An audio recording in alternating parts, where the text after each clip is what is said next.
बिस्मिल्लाहिर्रहमानिर्रहीम। अस्सलाम वालेकुम students, welcome back to my channel all about maths with Sahar. आज की वीडियो क्लास 7 के लिए है। चैप्टर 9 है factorisation of algebraic expression and exercise 9 भी है। तो क्वेश्चन हम इसका फर्स्ट स्टार्ट करते हैं, रिजॉल्व इनटू फैक्टर्स। ठीक है, अब हमारे पास यहाँ पे कितनी टर्म्स हैं? 4 टर्म्स हैं। जब हमारे पास आती है ना 2 टर्म्स, तो हम सिंपली क्या करते हैं, 2 टर्म्स में से ही देखते हैं कि कुछ कॉमन आ रहा है तो हम वो निकाल लेते हैं बाहर। ठीक है, लेकिन अब यहाँ पे हमारे पास कितनी टर्म्स हैं? 4 टर्म्स हैं। अब 4 टर्म्स में भी कुछ फर्दर ऐसी चीज़ें होती हैं जिसको हम सॉल्व कर सकते हैं। 2 फॉर्म में भी कर सकते हैं और 3 फॉर्म में भी और 1 फॉर्म में भी कर सकते हैं। अब हम देखते हैं कि ये कौन सी फॉर्म है। सबसे पहले तो आप देखें, इन सब में से कुछ कॉमन आ रहा है। ये एक्स स्क्वायर है, ये वाई जी है, इसमें एक्स नहीं है, इसमें एक्स है, इसमें एक्स है, यानी कि 3 में एक्स है और 1 में एक्स नहीं है। तो इसका मतलब ये कोई फैक्टर्स नहीं बनेगा अगर हम 3 में से निकालें और 1 में से ना निकालें। अब हम बात करते हैं 2 की। अगर हम 2 में से कुछ निकालते हैं, लेट करें एक्स स्क्वायर प्लस वाई जी। अब यहाँ पे एक्स मौजूद नहीं है, तो हम दूसरे वाले को तीसरे वाले को देख लेते हैं। हम x square plus x y, इसमें से एक्स कॉमन आ रहा है। ठीक है, अब हम बात करते हैं इन दोनों की, यानी कि हमने रिवर्स करना है ना। इन दोनों को ले लिया, बाकी जो 2 बचे इनमें क्या कॉमन है? हमारे पास जी जी कॉमन है। ठीक है, तो इसका मतलब है कुछ फॉर्म बन रही है कि अगर हम जो पहला और तीसरा है उसमें से एक्स निकालें और जो दूसरा और जो चौथा है उसमें से हम अगर जो है वो जी निकालें, तो कुछ ना कुछ फॉर्म बन रही है, कुछ फैक्टर्स बन रहे हैं। तो हम क्या करते हैं, कंटिन्यू करते हैं। सबसे पहले क्वेश्चन का सोल्यूशन लिख लेते हैं।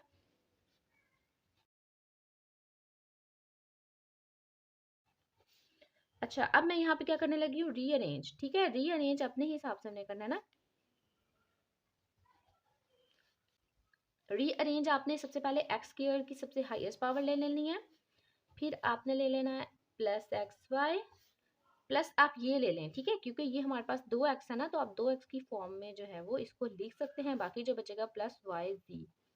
ठीक है, हमने क्या किया, अल्फाबेटिकली पहले एक्स स्क्वायर लिख लिया, फिर उसकी हाईएस्ट पावर, फिर हमने ऐसा अल्फाबेटिकली लिखा जिसके साथ एक्स भी मौजूद है और वाई है।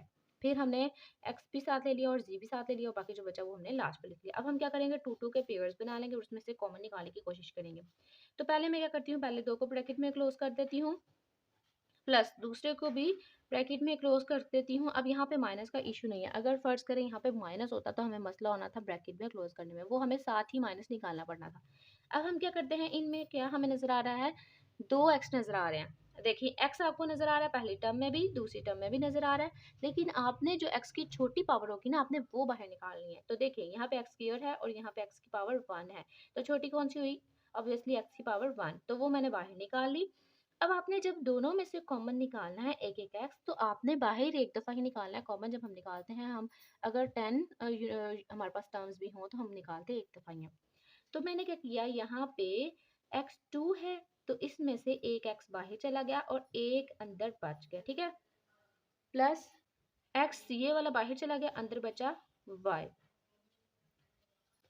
अच्छा, आप यहाँ पे ये भी काम कर सकते हैं कि x की पावर आपको 2 नज़र आ रही है ना, तो x की पावर 2 का मतलब होता है कि x को 2 टाइम मल्टीप्लाई करें। ठीक है, तो आप यहाँ पे डायरेक्टली ये पुट करने के बाद फिर आप इसमें से कॉमन निकाल सकते हैं। ठीक है, वो भी मैकेनिज्म बिल्कुल ठीक है। तो अब यहाँ पे हमें क्या नज़र आ रहा है, दोनों टर्म्स में से जो सेकंड ब्रैकेट है उसमें दोनों टर्म्स में देखें क्या क्या कॉमन है। एक जी कॉमन है, एक जी कॉमन है, यानी कि दोनों में जी सेम सेम पावर के साथ कॉमन है।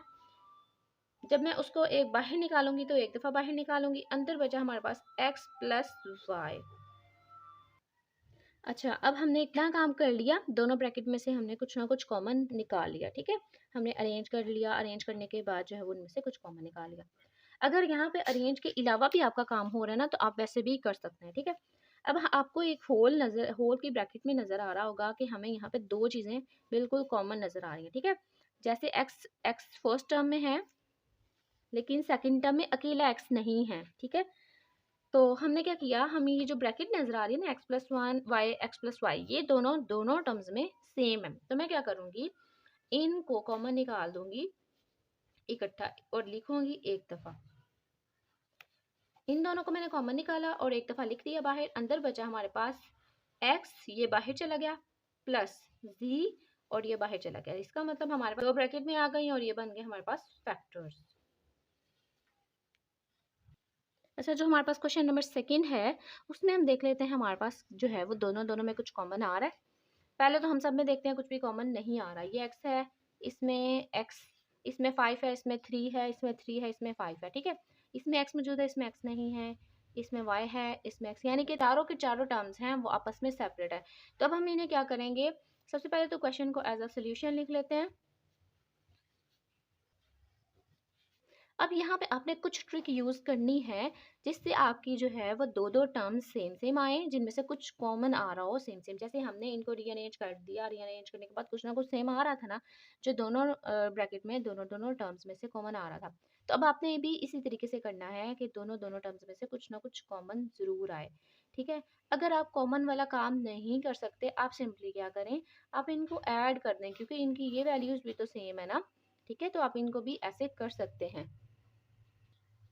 अगर देखा जाए तो हमारे पास वेरिएबल को हम देख लेते हैं, ठीक है। वेरिएबल हमारे पास एक्स स्क्वायर, दूसरा भी वेरिएबल हमारे पास एक्स स्क्वायर, तो इनके कोफिशिएंट को हम ऑब्वियसली ऐड कर सकते हैं, ठीक है। जब हमारे पास ऐसे आता है ना एडिशन में या सब्ट्रैक्शन में कि बेसिस हमारे पास सेम होती हैं, बिल्कुल एग्जैक्ट होती हैं, तो हम उनके कोफिशिएंट को सॉल्व कर लेते हैं अकॉर्डिंग टू फॉर्म माइनस और नेगेटिव साइन, ठीक है।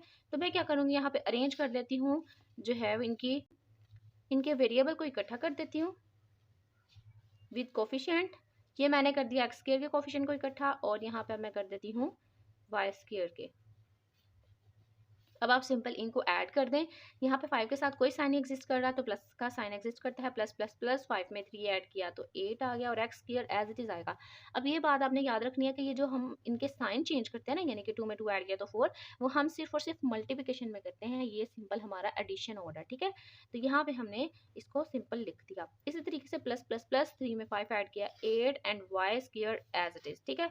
अब मैं क्या करूँगी, अब मैं इसमें से कुछ कॉमन निकालने की कोशिश करूँगी। ये पहली टर्म में 8 है, ये दूसरी टर्म में 8 है, ये दोनों बाहर निकालेंगे तो अंदर बचेगा x square plus y square, ठीक है। तो ये हमारे पास इसका सिंपल सा फैक्टर बन जाता है। अच्छा जी, हमारे पास क्वेश्चन नंबर 3 है, उसमें देख लेते हैं कि कुछ कॉमन आ रहा है। अब यहाँ पे भी सब में कुछ भी कॉमन नहीं है, आपको नज़र ही आ रहा होगा, ठीक है। तो अब आपने सिंपली क्या करना है, दो दो वैल्यूज़ ऐसी ढूंढनी है जिसमें कुछ ना कुछ कॉमन आए। जैसे यहाँ पे अगर मैं बात करती हूँ ए बी की, और दूसरी साइड पे करती हूँ डी बी की, ठीक है। तो हम इसमें से चलें बी बाहर निकाल लेते हैं, तो अंदर हमारे पास बचता है ए प्लस डी, ठीक है।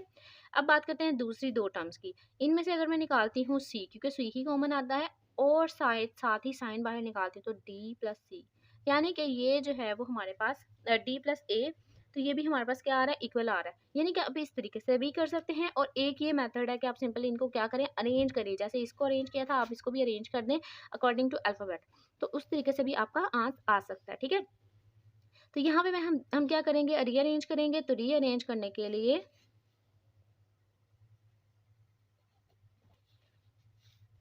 अच्छा, यहाँ पे आप इसको क्वेश्चन का एज अ सोल्यूशन भी एक दफ़ा लिख सकते हैं। तो रीअरेंज कैसे करना है, ए बी, पहले वाला हमारा बिल्कुल ठीक है, ए बी। अब आपने कोई ऐसी टर्म ढूंढनी है जिसमें ए मौजूद हो, तो ए सी हमारे पास यहाँ पे मौजूद है, तो आपने विद साइन, यानी कि जो इसका साइन पहले मौजूद होगा, आपने वो भी साथ एज इट इज़ रहने देना है।